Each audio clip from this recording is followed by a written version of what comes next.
जी कल इलेक्शन भी है, हमें ये हाउस इलेक्शन कमीशन वालों के हवाले करना है, उनको पोलिंग बूथ्स वगैरह बनाने, तो इसलिए अगर वाइंड अप स्पीच सरदार शाह साहब कर लें तो मेरे ख्याल में बेहतर होगा।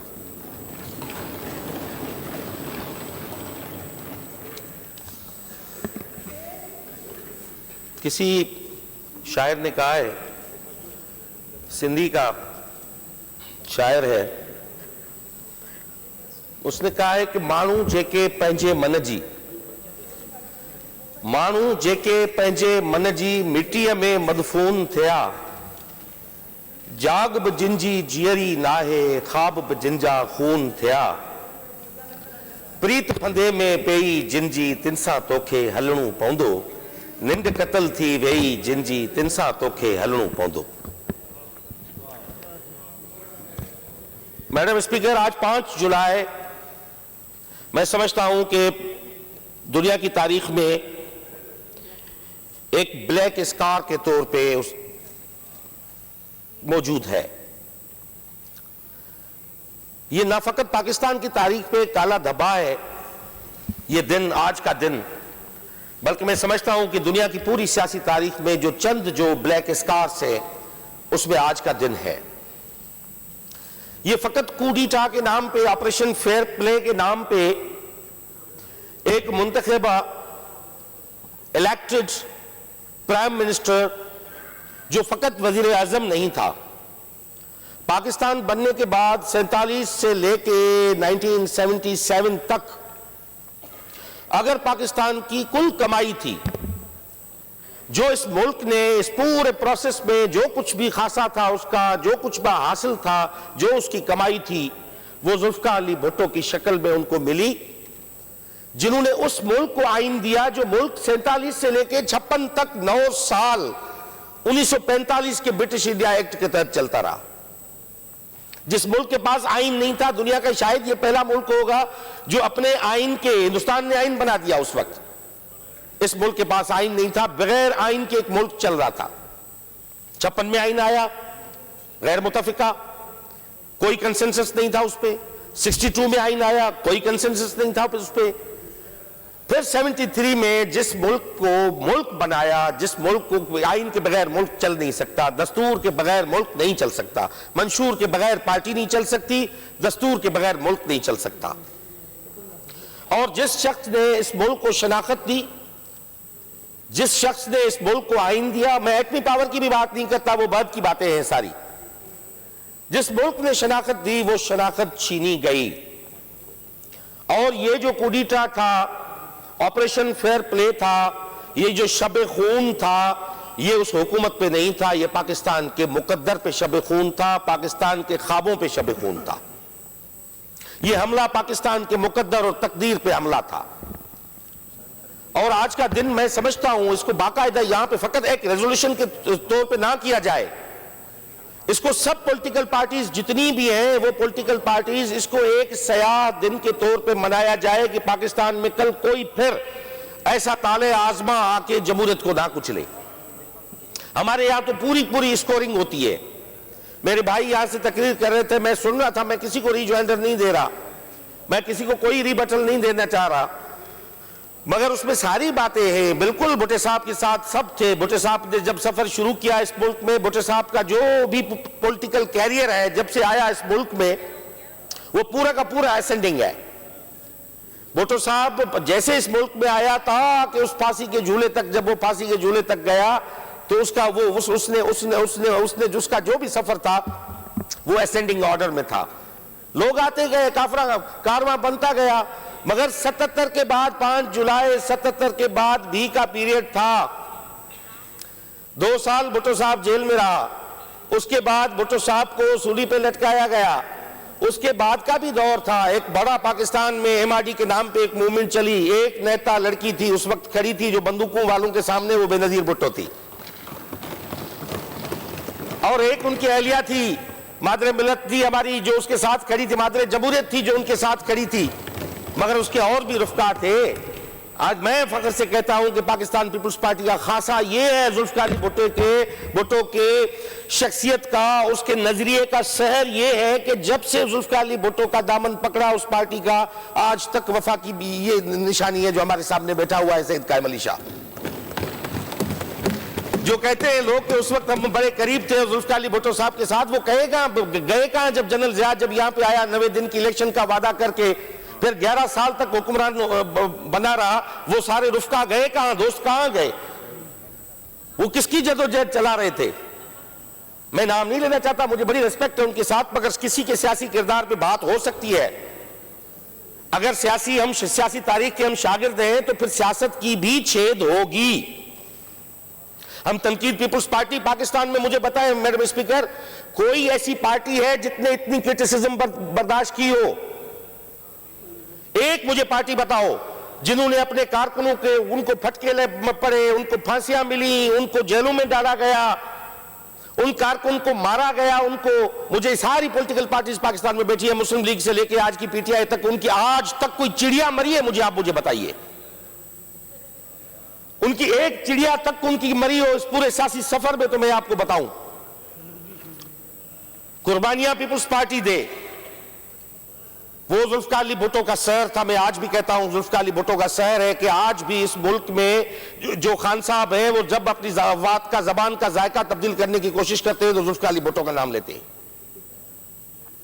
जुल्फिकार अली भुट्टो इस मुल्क में कई जो है सूडो डेमोक्रेट्स जो पाकिस्तान में आए हैं, वो जब भी अपने वादों का जायका तब्दील करते हैं तो जुल्फिकार अली भुट्टो का नाम लेना गवारा करते हैं, मगर फिर उसके आगे पीछे आ जाते हैं उसकी पीपुल्स पार्टी के बाद कि आज की पीपुल्स पार्टी ये है, फला की। भाई आज की बात तो आज तो आप भी बैठे हुए हैं, आप पे भी बात हो सकती है, ये कोई बड़ी बात थोड़ी है। आज आप जो है वो आज के दौर के चे गेवरा हैं क्या? आप आज कोई इनकलाबी जद्दोजहद चला रहे हैं क्या? आप तो उनके सफू में बैठे हुए हैं जो सिंध के हुकूक में डाका डालते हैं, सिंध का पानी रोकते हैं।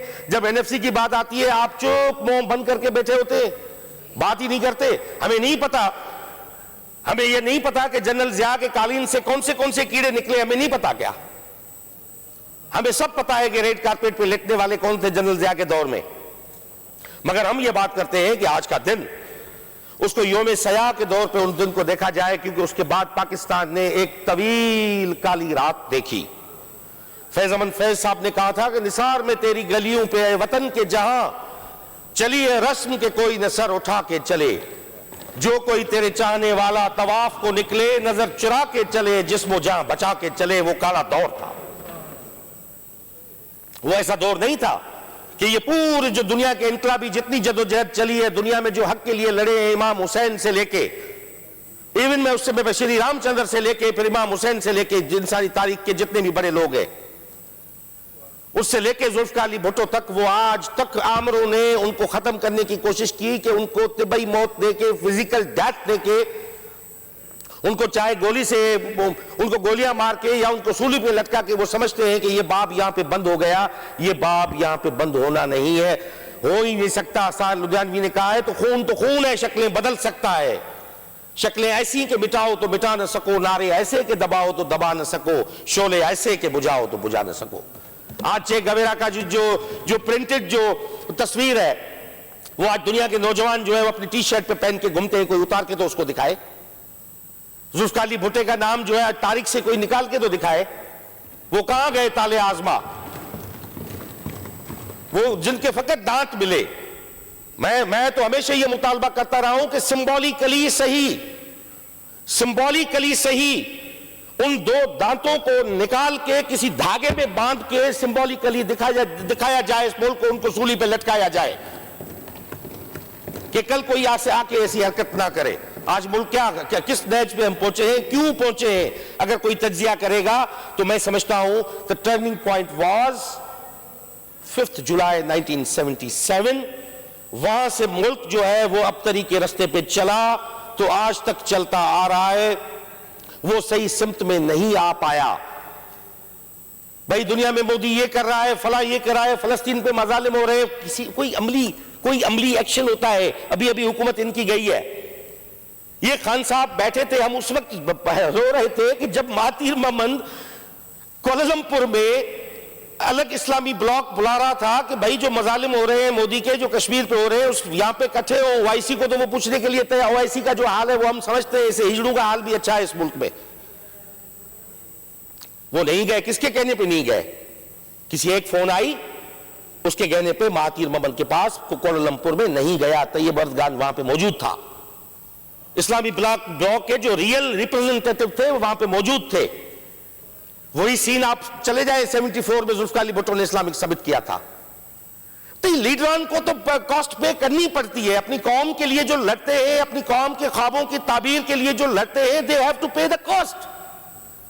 ये कोई बड़ी बात थोड़ी है कि हम समझते हैं कोई 100 साल तक, 120 साल तक जिंदा रहने वाला तारीख रकम करेगा। दुनिया के जितने बड़े लोग हैं, अब ये बात करते हैं, मेरी बहन ने यहां पे बात की, मैं तो आज भी ये कहता हूं कि ये इस असेंबली से 1942 में होर एक्ट पास हुआ था, जिसकी बुनियाद पे सूरे बादशाह को सूली पे लटकाया गया। आप छोड़ें जुल्फिकार अली भुट्टो के कातलों की बात में करें। आप मुझे बताएं कि सूरे बादशाह की कब्र तक आपने ढूंढने की कोई कोशिश की है कि है कहां सूरे बादशाह की कब्र? कभी असेंबली में यह मुतालबा किया है कि ये आज की असेंबली जो हम बैठे हुए हैं, ये गुनहगार असेंबली है? इस असेंबली ने सूरे बादशाह को 1942 का एक्ट पे सूली पे लटकाया था। इस असेंबली में एक कंडेमनेशन की आनी चाहिए कि इस असेंबली से और एक्ट पास हुआ था 1942 का।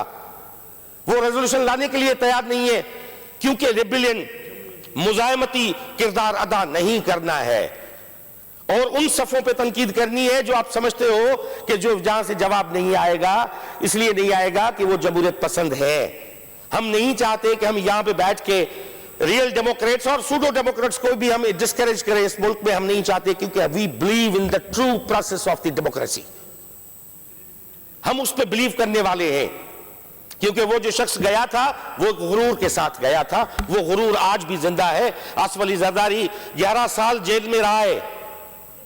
आप मुझे बताइए, जो यहाँ पे खान साहब, जो साहब हमारे बोल रहे थे जिना के टोपी पहनने से, मैंने कहा जिना के टोपी पहनने से कोई जिना साहब का नजरियाती पैरोकार नहीं बन सकता।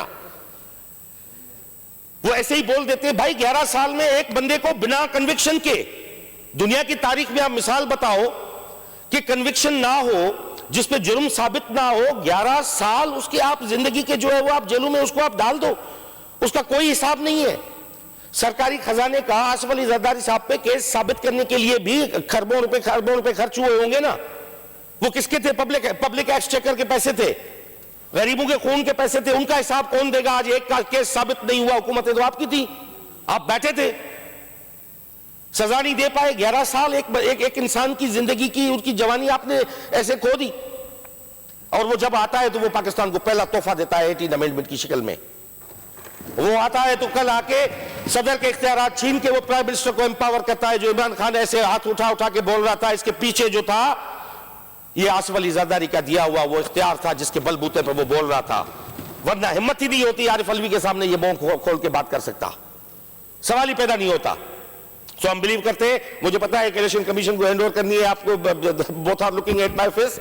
एंड से लास्ट में फकत ये करूंगा कि ये मंजर है, वो गुरूर है जो आज तक पीपल्स पार्टी के एक एक जियाले में और साईं कायम अली शाह जैसे बुजुर्ग के चेहरे पे और आप उसके पेशानी पे देखें, वो गुरूर है जो जुल्फिकार अली भुट्टो ने सलेब पे जाते हुए, उस सूली पे जाते हुए वो जो देखा होगा और अपने जल्लाद को कहा होगा कि करो कुजे जबी को सरे कफन, कि मेरी पेशानी को ढांप दो कफन से।